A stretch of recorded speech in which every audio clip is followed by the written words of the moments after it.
you all have heard right.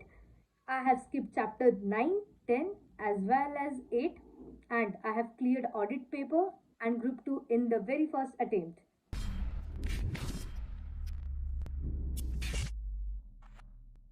Jai Shri Ram, welcome back to my channel and I am your friend Saloni Gupta.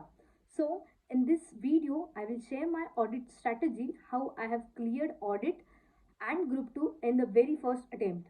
So guys, let's go. The very first thing is all about the classes. मैंने आपको पहले ही video में बताया था कि मैंने Neeraj Arora sir से regular classes लिए थे, बट मैंने कुछ रीजंस के वजह से मैं नहीं कर पाई थी, जैसे कि चैप्टर 5, 9, 10 और चैप्टर 7, ये 4 चैप्टर मैंने उसके लेक्चर्स ही नहीं किए थे, मैंने कभी पढ़ा ही नहीं, ऐसा हो गया वो। उसका कारण ये था कि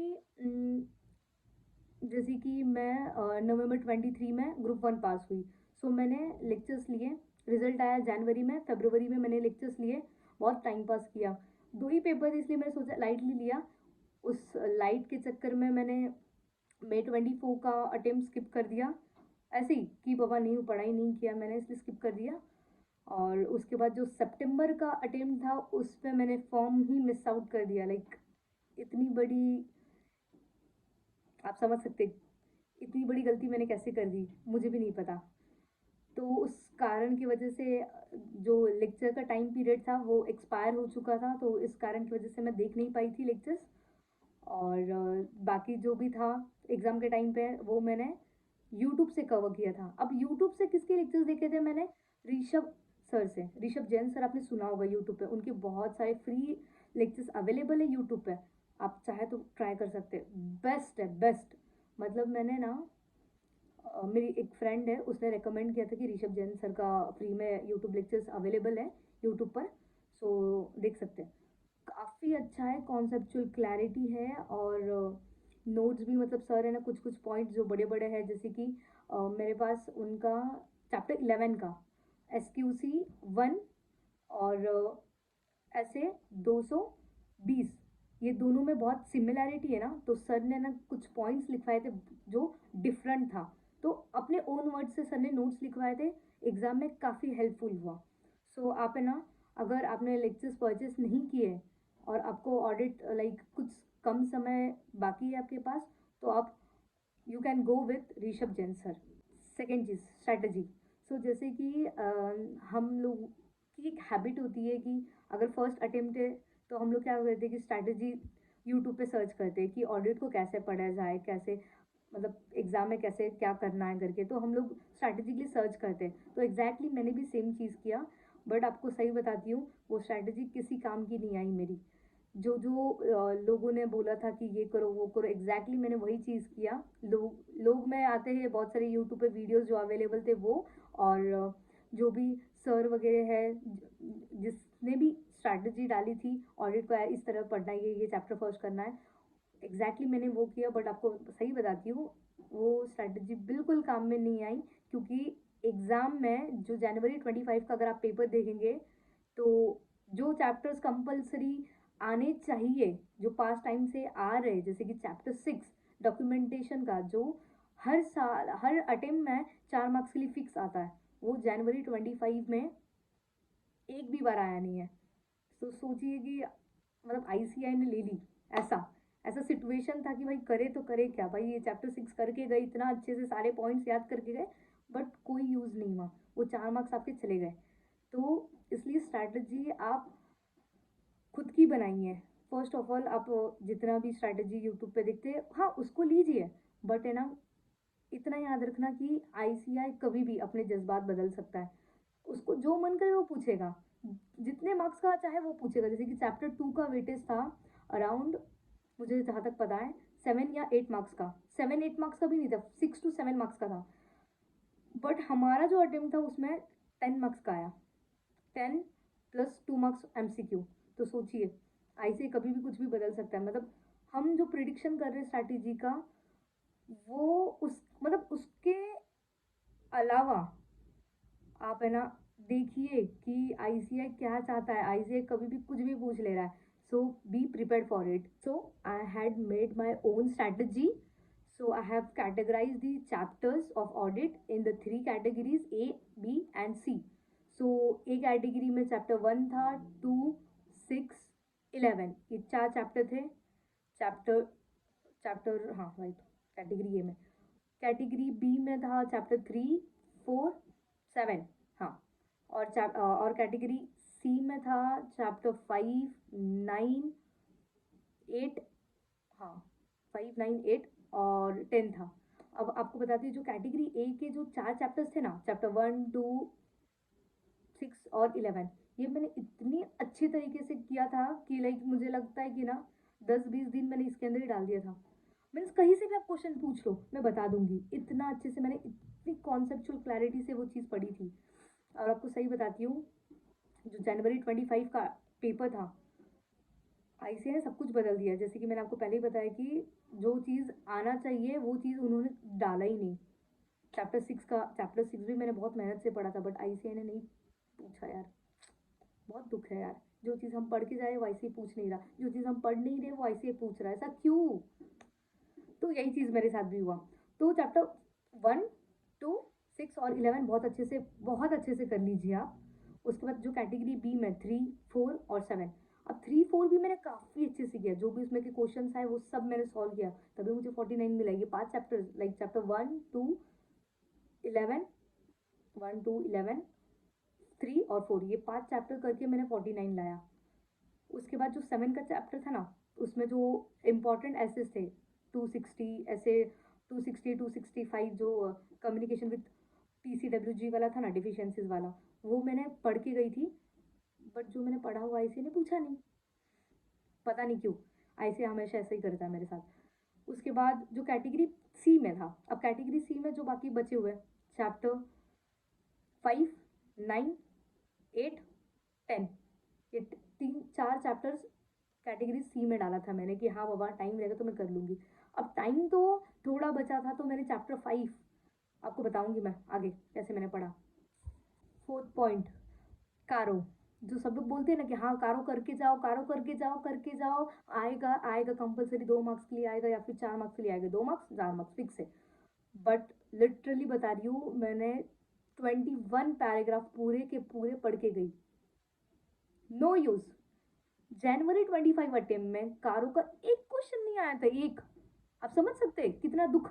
आप इतना सब कुछ पढ़ के जाए लाइन बाय लाइन, मैंने चैप्टर 8 में से सिर्फ कारो पढ़ के गई हूँ और जॉइंट ऑडिट का थोड़ा पढ़ के गई थी, कारो का एक क्वेश्चन नहीं आया। आप देख सकते हैं आईसीआई कितना दुख दे रहा है बच्चों को। Point 5, notes. अब नोट्स मैंने खुद के बिल्कुल बनाए नहीं थे, सच में नहीं बनाए थे।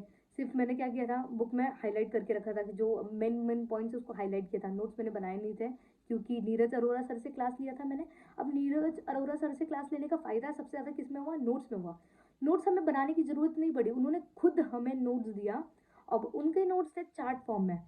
इस वीडियो में मैं आपको एक छोटा सा क्लिप अपलोड कर दूंगी कि उनके नोट्स, उनके चार्ट्स किस फॉर्म में थे, और उनके चार्ट जिस फॉर्म में भी थे रिटेन करने में काफ़ी हेल्प हो जाती थी, लाइक इजीली आप है ना जल्दी से जल्दी रिटेन कर सकते थे। तो वो एक अच्छा काम था। उसके बाद नीरज सर क्या करते थे, शॉर्ट फॉर्म देते थे। अब शॉर्ट फॉर्म जैसे कि एक शॉर्ट फॉर्म आपको बताती हूँ, elements, what are the elements of internal control. तो उसका अब सारी चीज़ें तो याद नहीं है, तो 5 एलिमेंट्स इतना तो पता है कि 5 एलिमेंट्स है। अब 5 एलिमेंट्स में क्या है उसको शॉर्ट फॉर्म में बता देती हूँ, क्राइम, CRIME। ये क्राइम याद कर लो, आपको एलिमेंट्स अपने आप याद आ जाएंगे। उसके बाद आपको इसके पहले भी जो मैंने वीडियो अपलोड किया था रिजल्ट का, उस रिजल्ट का नहीं, ग्रुप 2 के रिव्यू का, तो उसमें भी मैंने आपको बताया था कि शॉर्ट फॉर्म नीरज सर काफ़ी देते हैं, जैसे कि ऐसे 200 उइया कासा, तो काफ़ी हेल्प हो जाता है। शॉर्ट शॉर्ट फॉर्म हो गया और वो चार्ट, ये दोनों चीज़ें हेल्प हो जाती है रिटर्न करने में चीज़ें। जैसे कि आपको मैंने बताया था कि नीरज सर के नोट्स काफ़ी प्रिसाइज़ होते हैं। ये एक एग्ज़ाम्पल है, ऐसे 210। अगर ये एक पेज पूरा आपने पढ़ लिया तो इसका ये मतलब है आपने 210 कवर कर लिया। ये चार्ट फॉर्म काफ़ी हेल्प करती है चीज़ें जल्दी जल्दी रिटेन करने में। You can prefer charts of Neeraj sir. और मैंने कुछ नोट्स अपने हिसाब से जो जो मुझे अपने ओन वर्ड्स में लिखना थे वो मैंने अपने ओन वर्ड्स में उधर खाली जगह पे लिखे। 6, राइटिंग प्रैक्टिस। अब राइटिंग प्रैक्टिस तो नीरज सर ने इतनी करवाई नहीं थी, 1-2 क्वेश्चन उन्होंने बताया था कि बाबा आईसीआई अगर ये क्वेश्चन ऐसे इस वे में पूछ रहा है तो आपको आंसर किस वे में देना है, बस इतना ही बताया था। बाकी मैंने क्या किया था, आईसीआई मॉड्यूल्स के जितने भी चैप्टर्स के क्वेश्चंस थे, जो जो चैप्टर्स मैंने लर्न किए थे, उस चैप्टर्स के मैंने क्वेश्चंस लिख के देखे थे कि भाई मुझे आ रहा है कि नहीं, आईसीआई ये वे में क्वेश्चन पूछ रहा है, डायरेक्ट क्वेश्चन हो या केस स्टडीज बेस हो, उसको कैसे प्रेजेंट करा है वो खुद मैं लिख के देखती थी, ताकि मुझे एक ओवरव्यू, एक आइडिया मिल जाता था कि हाँ बाबा ऐसे ऐसे लिख रहा है आंसर। तो आप भी ये ट्राई कर सकते हैं, ज़रूरी नहीं कि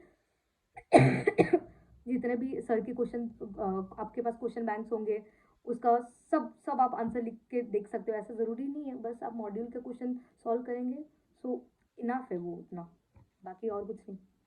अब मोस्ट इम्पॉर्टेंट, चैप्टर 5 मैंने कैसे पढ़ा। फर्स्ट ऑफ ऑल मैंने चैप्टर 5 पूरा तो बिल्कुल पढ़ के नहीं गई थी, जो छोटी छोटी चीज़ें जो इजी था लर्न करने में वो लर्न करके चली गई थी, जैसे कि असर्शन थे, असर्शन अच्छे से करके गई थी। असर्शन के बाद जो सेक्शन 51, 52, 53 जो कंपनी लॉ के रिलेटेड है वो मैं पढ़ के गई थी। उसके बाद इसमें मैंने चीज़ें रिलेट करके देखी, जैसे कि देखिए आप ट्रेड रिसीवेबल पढ़ेंगे तो ट्रेड पेएबल आ जाएगा आपको, वो पॉइंट है ना, जो ट्रेड रिसीवेबल में है एग्जैक्ट सेम ट्रेड पेएबल में मिलेगा, जो सेल्स में है वही परचेस में मिलेगा, कुछ पॉइंट्स अलग है, वो आप है ना इधर से उधर उतना कर सकते, कॉन्सेप्चुअल क्लैरिटी रहे तो। बाकी मैं थोड़ा थोड़ा थोड़ा थोड़ा ओवरव्यू लेके गई थी, बट फिर आईसीआई ने मेरे साथ धोखा किया।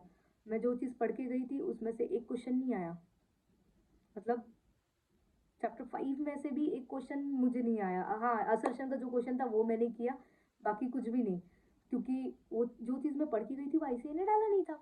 फिर आता है चैप्टर 8, 9 और 10। अब चैप्टर 8 मैंने वो भी थोड़ा थोड़ा पढ़ के गई थी, ऊपर से ओवरव्यू लेके ईओएम वगैरह वाला पैराग्राफ पढ़ के गई थी। उसके बाद ओपिनियन पढ़ा था मैंने, और एक कारो पढ़ के गई थी बस, और कुछ भी नहीं पढ़ के गई थी। तो एग्जैक्ट वही हुआ, इसमें भी सेम चीज़ हुआ, जो मैंने पढ़ा था वाईसी ने दिया नहीं, सुलीप। उसके बाद जो चैप्टर 9 और 10 था, मैं सच बता रही हूँ, आप मानोगे नहीं आप लोग, मैंने चैप्टर 9 और 10 अभी तक मुझे पता नहीं उसमें क्या है। मैंने उस चैप्टर को 1 साल हो गए, मैंने हाथ तक नहीं लगाया। ऐसे नहीं बोल रही कि भाई मैंने बहुत ग्रेट काम किया है, बट लिटरली बता रही हूँ, मेरी हिम्मत ही नहीं हुई वो चैप्टर 9 और 10 पढ़ने की, क्योंकि मैंने, और सच बता रही हूँ, मैंने नवंबर में पढ़ाई स्टार्ट की थी ऑडिट और एफएमएसएम की। नवंबर दिसंबर ये 2 महीने थे मेरे पास, 2 महीने में 9 और 10 के लिए मेरे पास टाइम ही नहीं बचा, इसलिए मैं चैप्टर 9 और 10 नहीं कर पाई।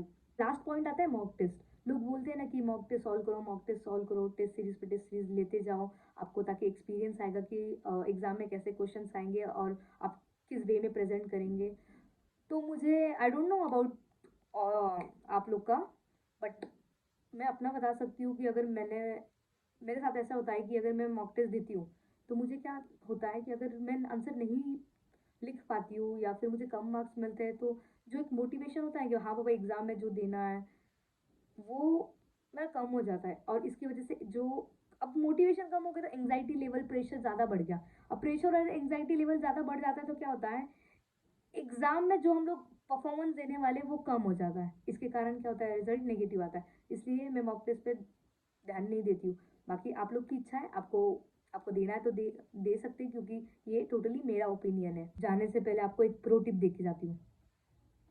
ऋषभ जैन सर ने कहा था कि अगर फैक्टर्स और मैटर्स के क्वेश्चंस आएंगे, जैसे कि व्हाट आर दी फैक्टर्स या फिर matters influencing test of control हो गया, टेस्ट ऑफ डिटेल्स हो गया, या फिर ऑडिट प्रोसीजर हो गया, या फिर what are the factors involve in control environment.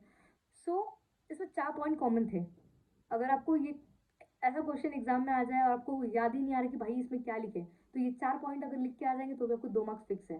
तो वो 4 पॉइंट क्या थे, रोमम involve, prior experience of audit, nature and complexity of the entity, और एक था प्रायर एक्सपीरियंस ऑफ ऑडिट। ये 4 पॉइंट आप लिख के आ जाओ, आपको कम से कम 2 मार्क्स मिल जाएंगे। सो ये कॉमन पॉइंट्स है, वो ऋषभ जैन सर ने बताया था। ये जो मैं वीडियो अपलोड कर रही हूँ, it's all about my own opinion, ये किसी का प्रमोशन नहीं है या किसी का मैं डिसरिस्पेक्ट नहीं कर रही हूँ। जो भी मैंने एक्सपीरियंस किया, अपने एक्सपीरियंस के हिसाब से मैं आपको बता रही हूँ कि हाँ मैंने इतना इतना चैप्टर किया, ये चैप्टर करने के बाद ये हुआ है। बट हाँ,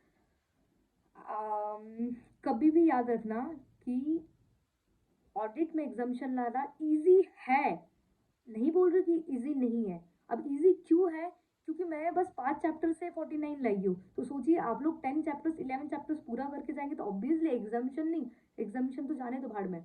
एग्ज़म्पशन से ऊपर आप लाओगे 70, 80, 90 तक ला सकते हो, 90 के ऊपर भी जा सकते हो। सो इस चीज़ के लिए कोई सब्स्टिट्यूट नहीं है कि बाबा मैंने अगर बोला है तो हाँ बाबा इतना ही चैप्टर करके इत ऐसा नहीं है। मैंने आपको कहा था ऐसे अपनी जज़्बात कभी भी बदल सकती है। सो डोंट ट्रस्ट आईसीआई कि बाबा आईसीआई ने ये चीज़ें बोली है तो यही चीज़ नहीं, ये वेटेज दिया है, मार्किंग सिस्टम ये दी है तो यही पूछेगी, बिल्कुल नहीं। आईसीआई आईसीआई है। सो आप अपने हिसाब से पढ़िए और हाँ, पूरा सिलेबस कवर कीजिए। मिलते हैं नेक्स्ट वीडियो में। जय बजरंगबली।